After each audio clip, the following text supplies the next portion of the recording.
નમસ્કાર, હું છું પ્રિયા અને તમે જોઈ રહ્યા છો જનતા કી જાણકારી ન્યૂઝ। નજર કરીએ આજના સમાચાર ઉપર।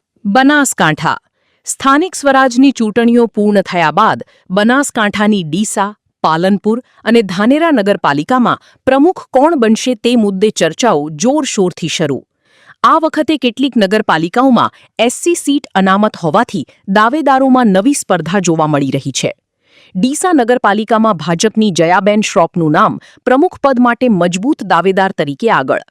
જયાબેન શ્રોફ વર્ષોથી ભાજપ સાથે જોડાયેલા, શહેર સંગઠનના મંત્રી તરીકે કામ કરવાનો અનુભવ। તાજેતરમાં નગરપાલિકા ચૂંટણી જીતીને તેઓ પ્રમુખ પદ માટે રેસમાં આગળ। ડીસામાં વોર્ડ નંબર 8માંથી જીતેલા કૌશિકભાઈ સાધુનું નામ પણ ચર્ચામાં। કૌશિકભાઈ સાધુએ યુવા મોરચા મંત્રી, ઉપપ્રમુખ તેમજ કારોબારી સભ્ય તરીકે પાર્ટીમાં મહત્વની ભૂમિકાઓ નિભાવી। બૂથ પ્રમુખથી લઈને શક્તિ કેન્દ્ર સંયોજક સુધીની જવાબદારી સંભાળી ચૂક્યા હોવાથી તેમની દાવેદારી પણ મજબૂત। અહેવાલ ભરત ઠક્કર, બનાસકાંઠા।